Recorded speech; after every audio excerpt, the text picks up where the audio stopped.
Oi pessoal, retornamos hoje com a conquista colonial portuguesa. Hoje nós vamos falar sobre o processo de colonização do nosso território. Como vocês já bem sabem, nós fomos colonizados por portugueses. Dentre os países todos da América, o único país a falar a língua portuguesa, o único país colonizado por portugueses, fomos nós. E aí nós temos algumas distinções em relação a outros países, não só a língua, não só alguns costumes, mas também outras distinções que nós vamos ver agora, ok? Vamos lá. Bem, a conquista colonial portuguesa, você vai observar nessas duas imagens. Em uma nós temos o fundador da Vila de São Vicente, Martim Afonso de Souza, que foi o principal responsável pela colonização do Brasil, e do outro lado você vai ver uma ilustração, que não tem data exata, que mostra índios derrubando o pau-brasil. É interessante observar que o período colonial brasileiro ele vai começar a despertar o interesse em Portugal 30 anos depois da colonização, 30 anos depois da chegada dos europeus em território brasileiro. Observe que o Brasil ele vai ser descoberto, entre aspas, né, porque já existia habitantes aqui, então nós podemos dizer que, na verdade, o Brasil ele foi encontrado pelos portugueses, ou, mais drasticamente falando, explorado pelos portugueses a partir da data de 1500. 22 de abril de 1500 é que marca a chegada desses portugueses no território brasileiro. De início, eles não vão encontrar muita coisa que atraia o interesse econômico, porque vocês sabem que o que vai motivar Portugal a se estabelecer no Brasil vai ser os lucros que essa colônia pode levar para Portugal. Então, de início, não vai ter nenhum atrativo. Apenas o pau-brasil que eles vão observar que vai ser interessante ser explorado, utilizando a mão de obra da população que já existia aqui, a população indígena. Então eles vão explorar a mão de obra, tirando o pau-brasil e levando para a Europa. Tanto é que é bom a gente frisar isso, que o Brasil tem esse nome, o nome do nosso país é Brasil, justamente por conta dessa árvore, do pau-brasil, que tinha uma coloração avermelhada e que tinha muitas utilidades lá na Europa, entre elas tingimento, né, urucum, enfim. Para isso, o Brasil, então, inicialmente, ele só vai ter esse interesse para os portugueses, o interesse de explorar o pau-brasil, utilizando-se da mão de obra indígena, da mão de obra nativa, que já existia aqui em território brasileiro. Porém, no decorrer desse período, vai haver alguns ataques, franceses especialmente, vão ter interesse no Brasil e começam a invadir o território. Tanto é que no Brasil, lá na Baía de Guanabara, lá no Rio de Janeiro, vai ter um território que foi conquistado pelos franceses e eles fincaram moradia ali durante um tempo, né, e que foram depois expulsos pelos portugueses, mas que tiveram grande interesse dos franceses. Posteriormente, os holandeses também vieram a ter interesse no Brasil.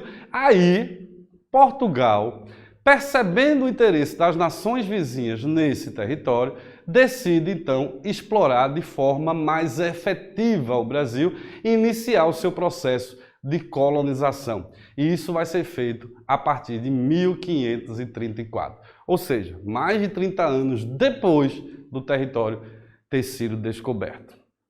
E o grande responsável por isso vai ser esse senhorzinho aqui, que é Martim Afonso de Souza. Bem, é interessante a gente observar que existe duas formas de colonização. A colônia de povoamento e a colônia de exploração. Como o próprio termo já está referindo-se, a colônia de povoamento, ela tem por objetivo justamente povoar aquele território, né? E aquele território ser uma extensão da metrópole. Enquanto que a colônia de exploração, como o próprio nome também já diz, tem o objetivo de explorar, de extrair as riquezas daquele território e levar para a metrópole. Só para vocês terem a título de comparativo, os Estados Unidos foi uma colônia de povoamento, enquanto que o Brasil e os demais países da América Latina foram colônias de exploração.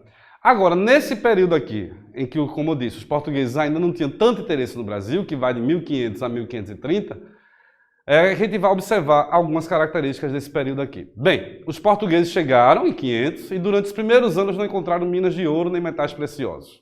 Isso nós sabemos que eles estavam mais no interior do Brasil do que necessariamente no litoral. Outra coisa, é bom a gente observar que o Brasil ele vai começar a ser explorado pelo litoral. A costa litorânea, professor, o que é costa litorânea? Essa parte do Brasil que é banhado pelo mar. Tanto é que os portugueses chegam em Porto Seguro, em 1500, segundo a historiografia tradicional e a oficial, que a Carta de Pero Vaz de Caminha documenta a chegada dos portugueses em 1500 em Porto Seguro, na Bahia. Eles chegam pelo mar e é pelo mar que eles começam a exploração. Qual é a principal riqueza que tem no litoral brasileiro?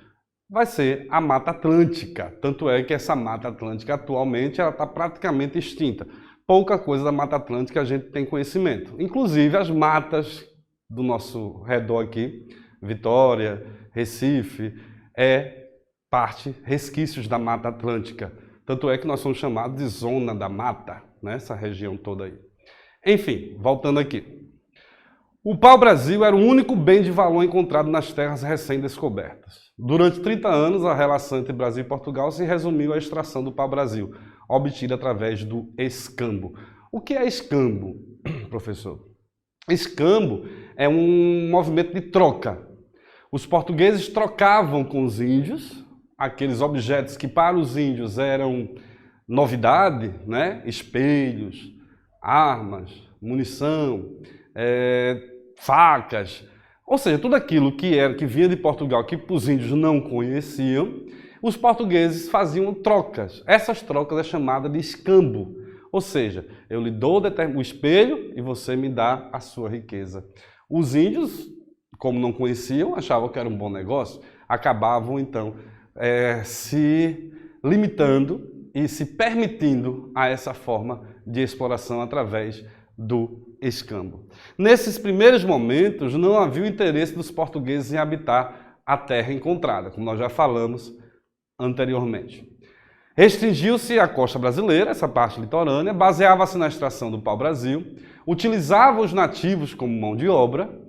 Feitorias. O que eram feitorias? Fortificações localizadas no litoral, destinadas a armazenar as toras de pau-brasil. O escambo, como eu já disse, em troca do trabalho indígena, os portugueses davam espelhos, facas, ferramentas, roupas, etc. O pau-brasil era armazenado nas feitorias e depois seguia para Portugal. Aí tem um mapa, né? Na verdade aqui você vai ter uma junção de ilustrações.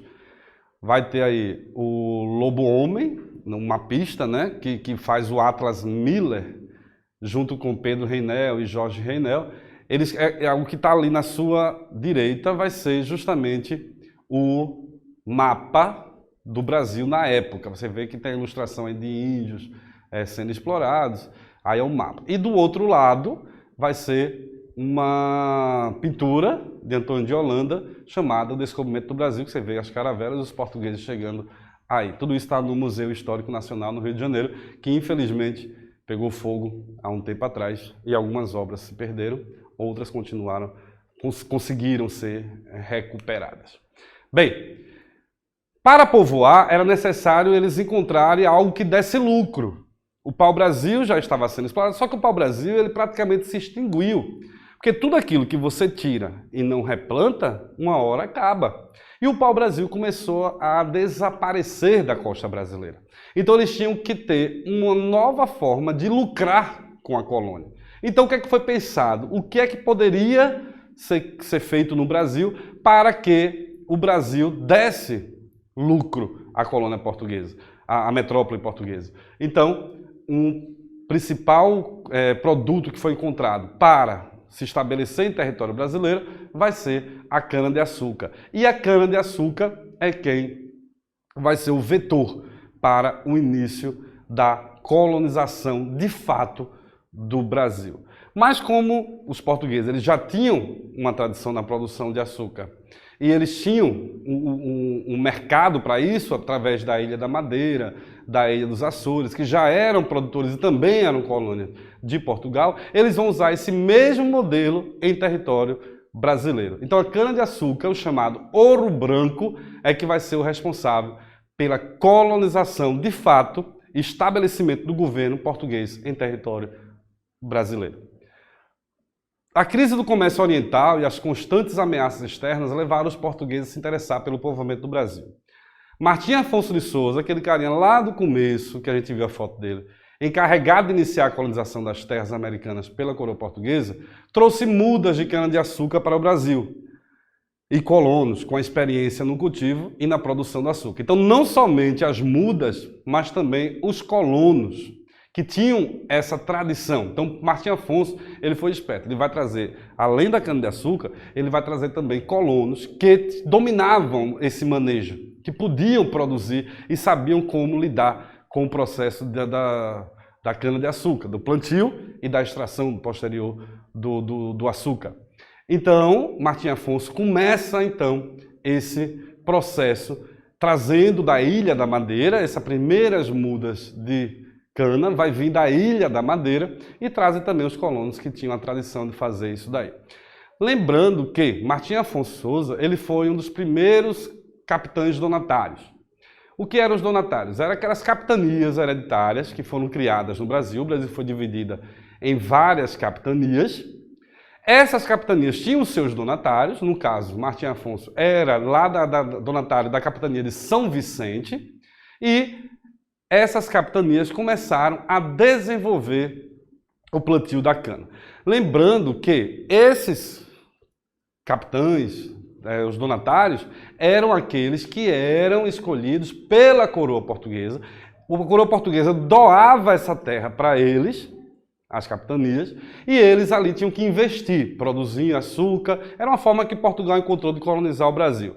Mandava os nobres europeus, davam aquela porção de terra para eles, eles iriam ali produzir, só não podia vender. Era proibido comercializar, vender aquela terra. Então, elas eram hereditárias, elas eram passadas de pai para filho. Por isso que o nome foi Capitanias Hereditárias. O Brasil foi dividido em capitanias hereditárias e Martim Afonso ficou com a de São Vicente e foi criado lá a primeira vila do Brasil. Então, a primeira cidade do Brasil vai ser a cidade de São Vicente, lá no estado de São Paulo. Outra curiosidade, só a capitania de São Vicente, de Martim Afonso, e a de Pernambuco, que era de Duarte Coelho, foram as únicas capitanias que de fato deram lucro. As demais não deram lucro como se pensava. Então, por que não deram lucro, professor? Porque eram grandes extensões de terra. Para grandes extensões de terra precisava de muita mão de obra. E aí começou uma crise onde não se tinham condições de produção. Enquanto que São Paulo, a capitania de São Vicente em São Paulo e a de Pernambuco foram as únicas que conseguiram se destacar nesse processo. Em 1532 foi fundada a Vila de São Vicente e por mais de 200 anos o açúcar foi o principal produto de exportação da América Portuguesa. Para isso, para conseguir mão de obras, foi criadas as entradas e as bandeiras. O trabalho escravo, os maus tratos e o extermínio causaram fugas em massa dos nativos para o interior do Brasil. Como eu disse, até esse momento aqui, ainda não era utilizada mão de obra escrava negra, africana. Era ainda utilizado como mão de obra os índios, os nativos indígenas. Então, como os índios viram parte do seu litoral, da Mata Atlântica sendo explorada, e eles sendo escravizados, o que é que eles faziam? Eles começaram a fugir para o interior do Brasil, a adentrar o interior do território brasileiro.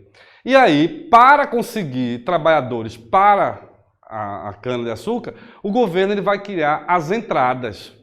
E as bandeiras vão ser nobres, que vão caçar índios para vender para essas capitanias, para vender para esses senhores do açúcar.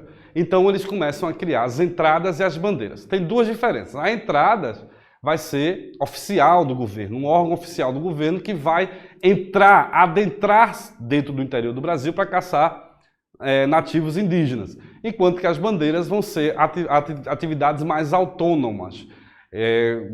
Algumas pessoas decidem, então, caçar índios para trazer para os engenhos e vendê-los como mão de obra.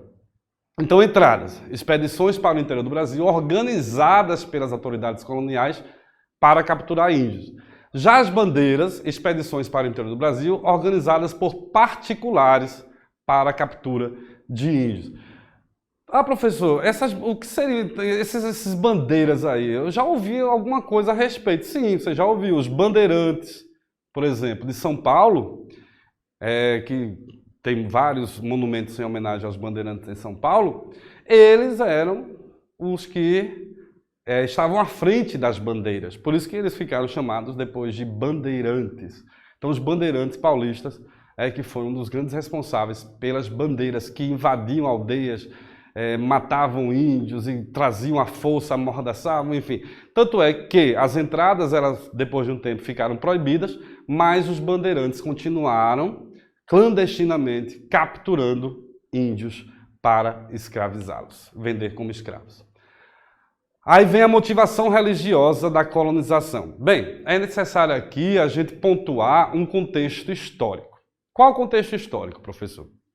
Bem, lembre que isso aqui vai acontecer em 1500 e lá na Europa estava acontecendo a Reforma Protestante, onde nós já estudamos sobre isso. Martinho Lutero, ele acaba rompendo com a Igreja Católica e o catolicismo começa a perder espaço dentro do território europeu. Então os católicos, eles precisam, nesse novo mundo, esses territórios novos que estavam sendo conquistados, eram chamados de Novo Mundo. Então nesse Novo Mundo, era preciso que os católicos chegassem antes e estabelecesse a religião católica como religião oficial para justamente não perder fiéis, porque na Europa já estava passando por uma crise. Então, você pode observar que todo o processo de colonização ele vai ter uma característica religiosa muito grande. Só para você ter ideia, quando os portugueses eles estão em alto mar e eles avistam terra, obviamente que a primeira coisa que eles vão ver de longe, lá eles estão em alto mar, eles vão olhar para a primeira coisa que eles vão ver vai ser um monte, a parte mais alta daquele território. Então, quando eles observam, como estava na época da Paixão de Cristo, estava na época da Páscoa, eles olham e o primeiro nome que eles dão para algo no Brasil vai ser o quê? Monte Pascoal. E isso a gente já observa com o nome Monte Pascoal, que já existe aí uma associação do governo português com a Igreja Católica. Todas essas caravelas tinham sempre um padre dentro das caravelas que iria levar também a fé católica para esses territórios. Então eles olham Monte Pascoal por estar no período da Páscoa. Pisam em território brasileiro. Qual a primeira atitude quando chegam no Brasil? Cravar uma cruz. Cravar uma cruz e rezar uma missa. Então isso já é muito simbólico. O Brasil, então, ele vai ser colonizado, ele vai ser achado pelos portugueses e ali, a partir dali, o catolicismo já começa a plantar a sua semente. Aqui nós vemos uma imagem do padre Antônio Vieira, que é um jesuíta que veio catequizar os índios, né? E aí a gente observa a ação dos jesuítas catequizando, ou seja, de certa maneira também dizendo que a religião indígena era errada e que a certa era a religião católica. Começa um processo de aculturação, onde os índios começam a frequentar a escola, aprender a língua portuguesa, perdendo assim contato com a sua língua mãe e começa a aprender os dogmas da religião católica. Portugueses e espanhóis acreditavam que tinha a missão de tornar o mundo cristão. O clero teve participação fundamental na conquista da América pelos europeus. Milhares de indígenas foram batizados à força. Os europeus julgavam erradas as crenças dos ameríndios. Ameríndios é porque eram índios da América, né? Então, por isso, ameríndios. Bem, com isso foram criadas as missões jesuíticas. Em 1537, a igreja reconheceu que os índios eram seres humanos. Olha, você pode observar que de 1500 até 1537, os índios não eram considerados seres humanos, eram considerados animais, e por isso que a sua exploração, por isso que a sua escravização não era vista como algo feio ou errado. Só depois é que os jesuítas vão identificar, a igreja vai identificar os índios como seres humanos e que não devem ser escravizados. Aí é que vai entrar o papel dos bandeirantes de caça aos índios, inclusive atacando e invadindo aldeias indígenas com a presença dos jesuítas. Até as próprias escolas jesuítas, os acampamentos jesuíticos que havia índios, eram invadidos muitos padres que iam de encontro, eram também torturados ou alguns mortos para poder capturar índios de maneira ilegal. Aos jesuítas cabia converter os nativos ao catolicismo. Os índios dominados e pacificados pelos jesuítas passaram a viver em aldeamentos que eram dirigidos pelos padres. Nos aldeamentos plantava-se para a sobrevivência e para o comércio. Trabalhadores indígenas geravam riqueza para os jesuítas. Como ainda existia o problema da falta de mão de obra na colônia, surgiram conflitos entre jesuítas e colonos, já que estes queriam escravizar os índios. Bem, a gente vai observar que depois de todo esse processo aí, e com a proibição da escravização dos índios, que os jesuítas interferiram, a igreja interferiu nisso, junto com a coroa portuguesa, com a proibição da escravização dos índios, e o fracasso também por isso das capitanias hereditárias, então vai ser decidido instituir um governo geral no Brasil.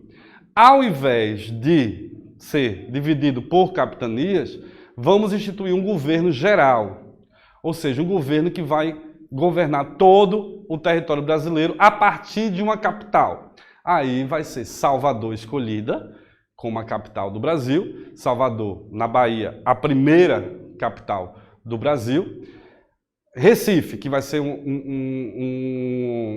Recife e Olinda, que vão ser a região onde mais se lucra. É bom a gente observar que nessa época a região rica do Brasil era o Nordeste, representado principalmente por Salvador e Recife. Eram as regiões ricas, eram as regiões que tinham dinheiro para trazer africanos, por exemplo, depois da África para trabalhar no Brasil. Por quê? Porque com centralização do governo, capital em Salvador, o Nordeste ainda produzindo muito açúcar, precisando de mão de obra, os índios proibidos de escravizar, as ações dos bandeiras, ele se concentrava mais no Sudeste, lá em São Paulo, que continuou escravizando índios.